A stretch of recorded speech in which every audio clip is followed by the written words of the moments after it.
The CRA has just won a case against an investor who was using their TFSA in a way that the CRA didn't want them to, and it's going to cost them more than $100,000. My name is Trevor Miller from Cherry Hill Private Wealth. Today we're going to talk about the TFSA day trading and what you're allowed to do inside the TFSA and what you're not allowed to do. We're also going to talk about the Ticketmaster monopoly, and finally we're going to leave you with some tips on how to have the miracle year. Hope you enjoy.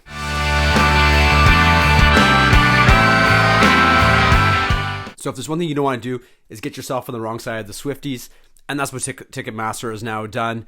Since Taylor Swift's Eras Tour's tickets went on sale in November, breaking a single-day sales record, Ticketmaster's found themselves being sued by several different fan groups and are now seeing themselves in front of the U.S. Senate.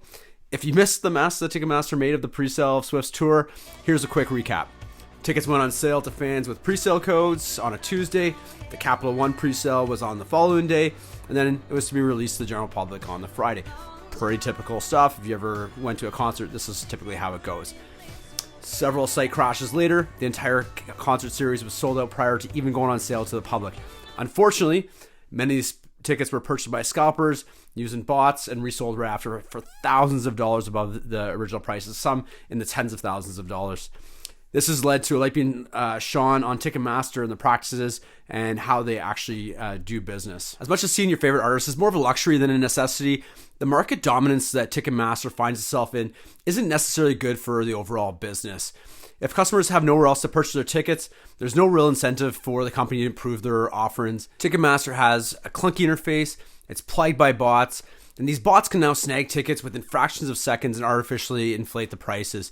Even President Biden has had much to say about the hidden fees and lack of competitiveness in the industry. Rather than competing for consumers, they are consuming their competitors. Each year, these junk fees, in addition, that companies charge cost Americans tens of billions of dollars. Several artists have attempted to find loopholes in the systems, with most recently The Cure trying to avoid ticket scalping by selling seats for as low as $20 a ticket and limiting these seats to verified fans. Still, many of the fans reported paying more in fees than for their actual seats.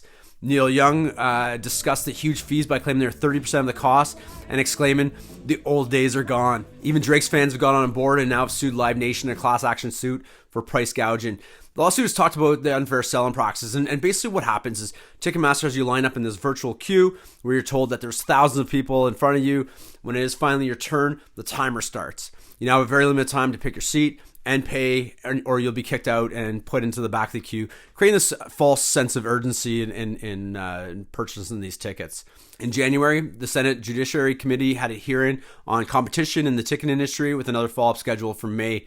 Many feel that the merger between Live Nation and Ticketmaster should never have been permitted in the first place, and since now they control basically every aspect of the event space, from purchasing the ticket to promotion and everything else in between. Many artists, such as Taylor Swift, have to work with Ticketmaster since they have exclusive deals with the arenas and stadiums, and for larger artists, that's really where they have to perform their concerts. Smaller artists such as Maggie Rogers, an American singer-songwriter, has gone analog, as she has said. Rogers opted to sell tickets at the venues and create a bot-free experience. Several days later, she added any unsold tickets to her band's website and bypassed Ticketmaster altogether. And most recently, Pearl Jam, who has had controversy with Ticketmaster previously, has tried to work with the ticketing giant to create a better experience for their fans. They're trying to employ an all-in ticket price so that fans aren't surprised at checkout with all these add-on fees. So you can see what the price is going to be up front. They're also limiting dynamic pricing, which hikes ticket prices based on demand. They're also making their tickets non-transferable, which should really help avoid scalping. With all the controversy surrounding Ticketmaster recently, it really brings to light the need for competition with companies. Canada's recently seen the merger between Rogers and Shaw, and there are countless other companies that purchase smaller companies, really reducing the overall competition. The way that the Ticketmaster hearings play out could really start a change in the way mergers and acquisitions are for years to come.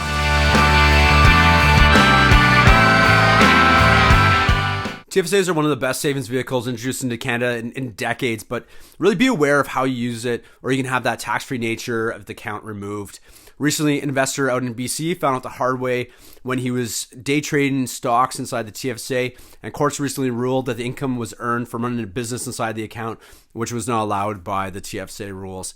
Taxes could be applied inside a TFSA if there is business carried out, or if there are non-qualified investments inside the account.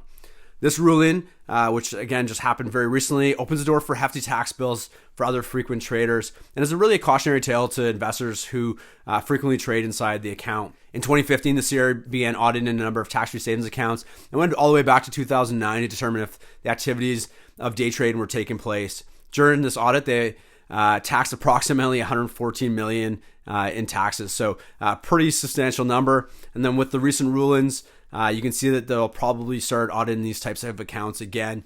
As you start building up your TFSA balances, the CRA will be looking at accounts that have significant amounts. So really, I've got a lot of clients that have $100,000 or more inside these accounts.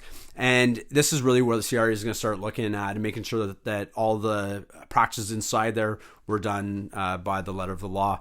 The CRA looks at 8 factors when determining whether a TFSA is carried on in business, such as frequency of transactions, taxpayer knowledge, amongst others. Situations like this are just a reminder that working with a professional can help avoid serious mistakes that could really cost investors, in this case, north of $100,000.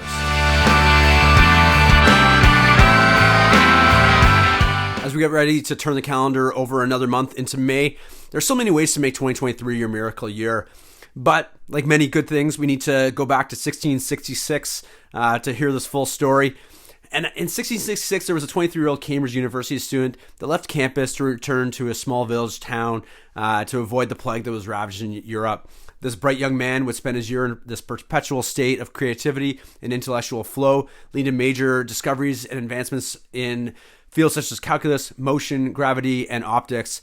His name, if you didn't guess, is Isaac Newton, and 1666 was his Annus Mirabilis, the miracle year. I absolutely love this story. It's not about the discovery of gravity or inventing calculus or the other amazing things that he did, but it's the possibilities of what can be done within 1 year.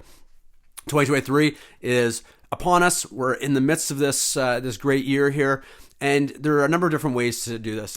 First thing to do is start identifying what to prioritize and what to delegate or delete from your days.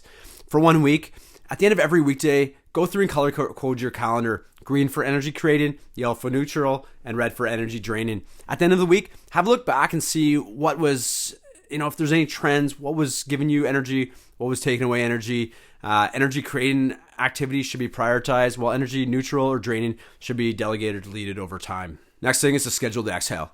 Go into your calendar and add at least 2 15-minute blocks to doing absolutely nothing. During these windows, don't check email, don't try to get anything done. Go for a walk, read something non-work related, or just sit and stare into space if that's your thing. Prioritize and protect these short bouts of rest as key parts of your day. These are not rewards for your efforts. Growth requires balance. Moving away from work into the health side of things, go for a 14-minute tech-free walk every morning. I'm not sure really came up with 14 minutes.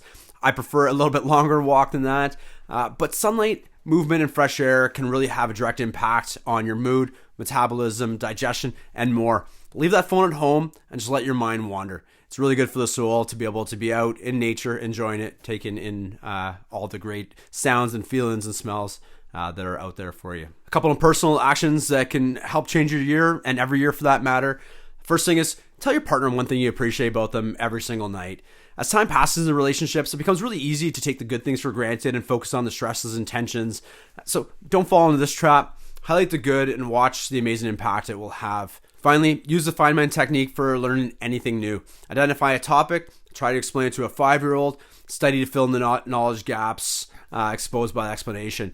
If you have a 6-year-old like I do, this is really easy because every time I try to explain anything to my little guy, why daddy? Why daddy? Why daddy? So it really helps me to go back now and use this technique on a pretty regular basis.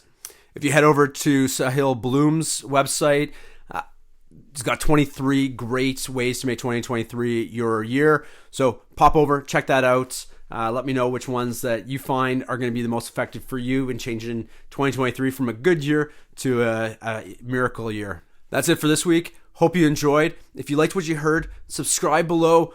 Share this with a friend. Happy to hear about all the things that you're doing to make this year and every year a great time. Take care. Bye.